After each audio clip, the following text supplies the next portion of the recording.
Greetings, I'm Amy, a 34-year-old woman who serves as the proprietor of a beach resort in my state. Given my role as the owner, I enjoy significant flexibility in choosing my workspace, and I've opted to operate from the comfort of my home.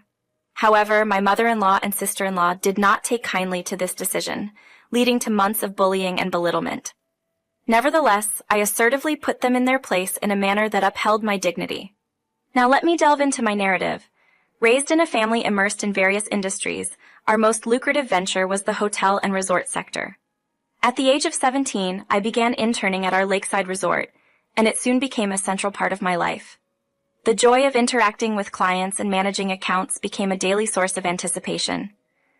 Delighted with my passion for the family business, my parents, for my 24th birthday, surprised me with a significant announcement.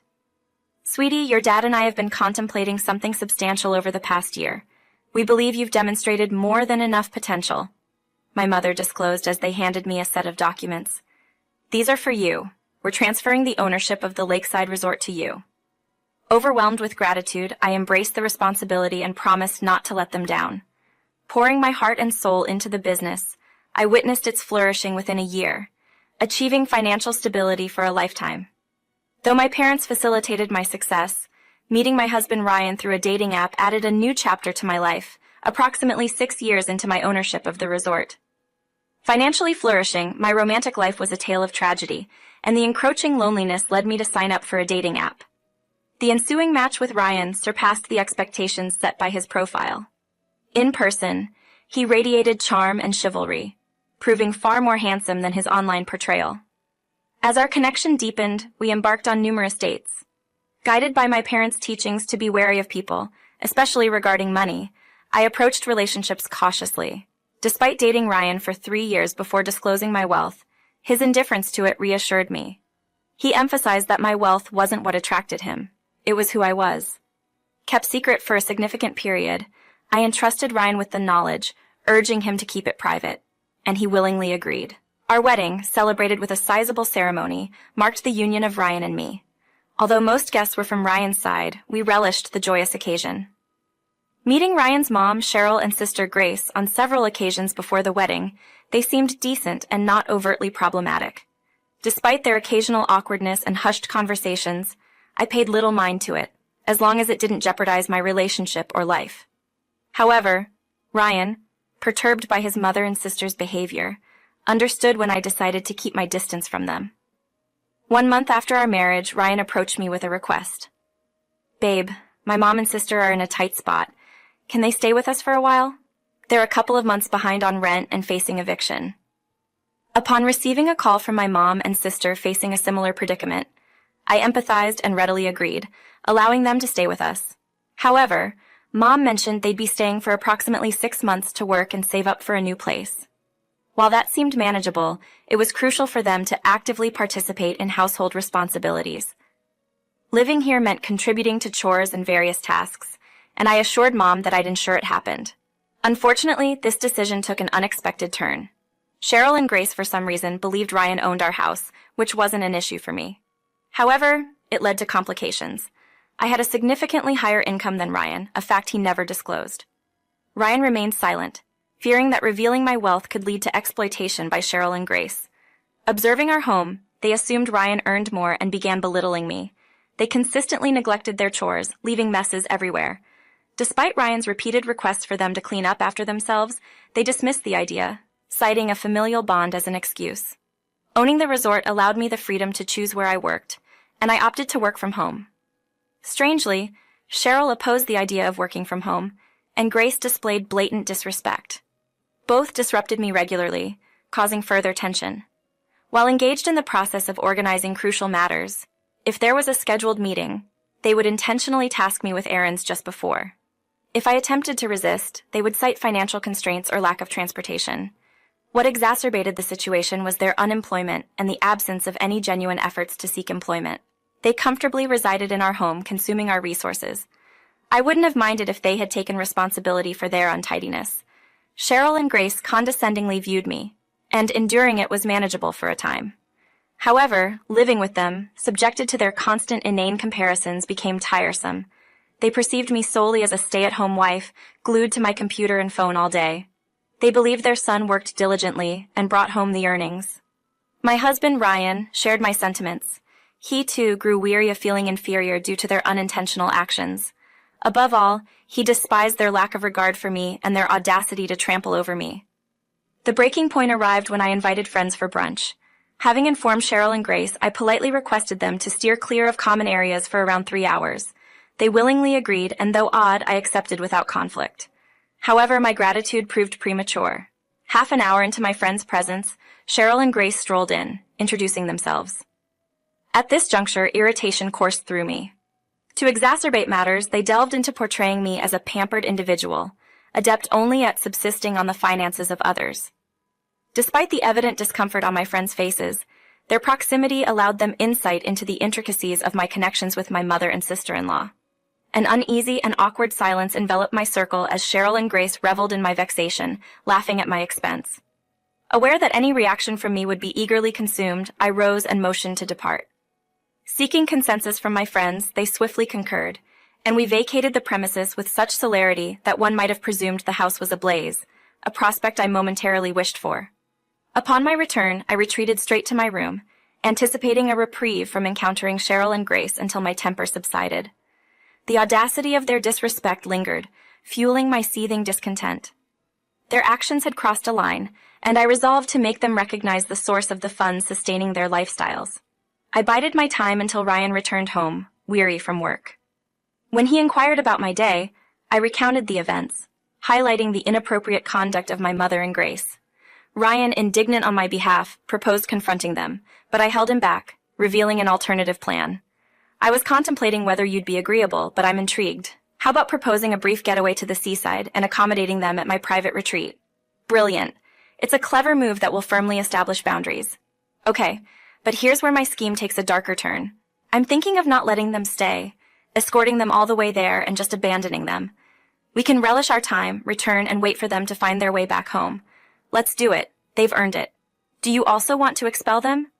Honestly, yes. Perfect. We'll kick them out. I'm fed up with their dependency on us. We'll draft the eviction notice beforehand and then embark on our vacation. Handing it to them when we leave will be the ultimate lesson. Why did I even doubt your approval of my plan? We scheduled the vacation for next week to align with Ryan's availability. During that week, I consulted my attorney, seeking assistance in notarizing the eviction notice. I couldn't wait to present it to Cheryl and Grace, finally revealing the repercussions of their actions. After receiving the eviction notice and once Ryan secured his approved leave, we convened to strategize our plans. We were determined to make the upcoming vacation appear genuinely authentic, believing it would enhance the satisfaction of our revenge. Our goal was to leave Ryan's mom and sister feeling emotionally torn. Simultaneously, we recognized this vacation as a crucial starting point for us, finally enabling us to live life on our terms. Taking immediate action, I contacted my brother to change the locks on my door and enlisted his friends, whom I would compensate, to pack up Cheryl and Grace's belongings from their rooms. It was a firm decision. I would not permit them back into my life, and they would understand that. The journey to the lakeside would take about half a day, during which I planned to let Cheryl and Grace express themselves freely. After all, I knew I would have the last laugh. Once everything was in order, we decided to inform Cheryl and Grace about our vacation plans. Amy and I casually approached the topic with them, suggesting a lakeside getaway and inviting them to join us. However, the response we received was far from simple or agreeable. Despite the tension, we remained composed, explaining our intentions. In the face of objections and accusations, we maintained our ground, unwavering in our decision to embark on this vacation that signified the beginning of our liberated lives. I found myself growing increasingly irritated, and it was evident that Ryan shared the same sentiment. The level of entitlement exhibited by those three was truly astounding. The only thing that prevented me from losing my cool was the preconceived plan I had in mind. I braced myself for the inevitable barrage of insults and taunts, knowing that I had to endure it to get through the weekend.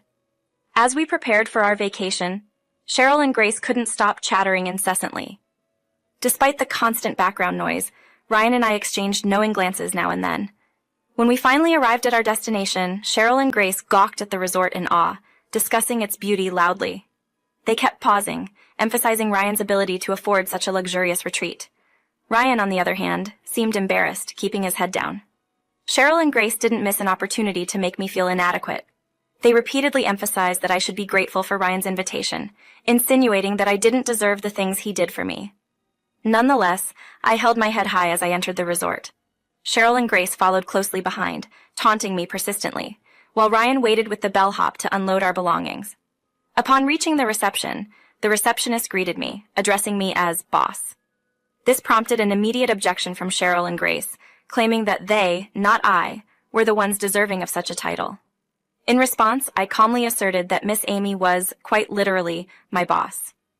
This revelation led to confusion and disbelief, with Cheryl demanding to speak to the manager, unaware that the highest authority of the establishment had just walked in with us.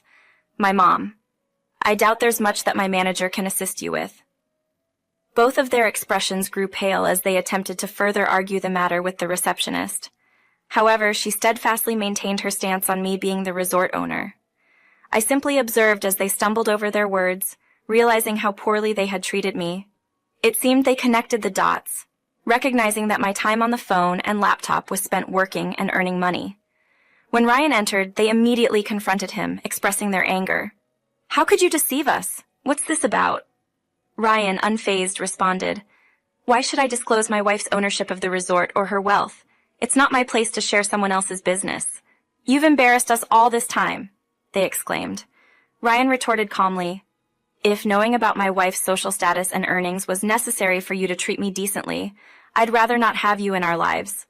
I interjected, "You don't get to decide for my son." To which Ryan, supporting my standpoint, said, "Mom, she has a point. Are you seriously siding with them over ours? I've repeatedly urged both of you to cease your unkind behavior towards Amy. Regrettably, my pleas fell on deaf ears and your cessation was only apparent in my presence, a disrespectful gesture. I've reached a point where I want no association with either of you. Hence, consider this your eviction notice. Upon your return, you'll discover your belongings packed and removed from the house. Attempting entry is futile, as I've changed all the locks. Best of luck on your journey back. Your abrupt departure leaves us astounded. You cannot simply abandon your family. If family truly held significance for you, your treatment of me would have been different. Despite our predicament, at least permit us to stay here. Here's $250 to facilitate your journey back home. Farewell." The expressions of sheer astonishment on Cheryl and Bree's faces were immensely satisfying. Finally, I could rid myself of the constant need to watch my back in my own home. My sanctuary can, once again, become a place of peace. Ryan felt the same liberation, evident in his joyful demeanor. Our brief getaway was delightful, and returning home was anticipated with excitement. It has been 7 months since these events unfolded, and I am resolute in never sacrificing my peace of mind for my family. Bullies within families are insufferable, and I vow not to aid them again. Fortunately, my husband supported my decision. The aftermath for Cheryl and Grace remains unclear, as all their belongings vanished upon our return. Ryan had to counter allegations from family members, providing evidence to dispel the lies and manipulations concocted by his mother and sister. As far as I know, Cheryl and Grace have been shunned by the entire family, receiving no assistance. Ryan and I successfully eliminated the most significant source of toxicity from our lives, leading to increased happiness and vitality. I wouldn't have it any other way.